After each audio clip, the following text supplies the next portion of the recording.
নমস্কার। আমার প্রত্যেকটি দেবতুল্য কর্মী, নেতৃত্ব, প্রার্থী, জেলার পদাধিকারী প্রত্যেকের কাছে, রাজ্যের পদাধিকারী প্রত্যেকের কাছে নিবেদন, আগামীকাল আমাদের লোকসভা নির্বাচনের গণনা 42টি কেন্দ্রে, অর্থাৎ 42টি লোকসভা কেন্দ্রের গণনা 53টি কাউন্টিং সেন্টারে হচ্ছে। প্রত্যেকটি জায়গায় আমাদের কর্মীদের কাছে, বিশেষ করে কাউন্টিং এজেন্টদের কাছে অনুরোধ, তারা শেষ পর্যন্ত কাউন্টিংয়ে থাকবেন। আপনার প্রার্থীকে জিতিয়ে হাতে সার্টিফিকেট নিয়ে তারপরে কাউন্টিং হল ছাড়বেন, নচেত কাউন্টিং হল ছাড়বেন না। বাইরের সুরক্ষা নিয়ে আপনাদের চিন্তা করতে হবে না।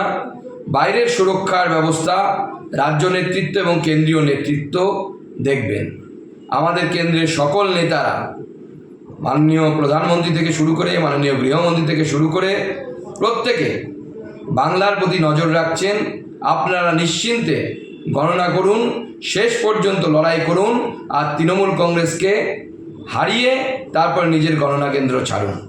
যারা বাইরে থাকবেন তারাও গণনায় নিযুক্ত কর্মীদের, নিজেদের সহযোদ্ধাদের যাতে মনোবল বাড়ে, সেই জন্য গণনা শেষ না হওয়া পর্যন্ত, ক্যান্ডিডেট সার্টিফিকেট নিয়ে না বেরোনো পর্যন্ত ময়দান ছেড়ে কেউ যাবেন না।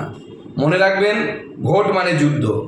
অতএব যুদ্ধে ময়দান ছেড়ে পালিয়ে যাওয়া কাপুরুষদের ধর্ম। কাপুরুষতা যেন আপনাদের মধ্যে দেখা না যায়।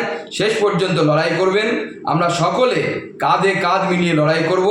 এবং আমি আপনাদেরকে আশ্বস্ত করছি রাজ্য সভাপতি হিসেবে যে বিজেপি এইবার ঐতিহাসিক ফলাফল করতে চলেছে পশ্চিমবঙ্গে, এবং সর্ববৃহৎ রাজনৈতিক দল হিসেবে বিজেপি এবার আত্মপ্রকাশ করবে, এবং তারপর বিজেপির সরকার এই রাজ্যে শুধুমাত্র সময়ের অপেক্ষা।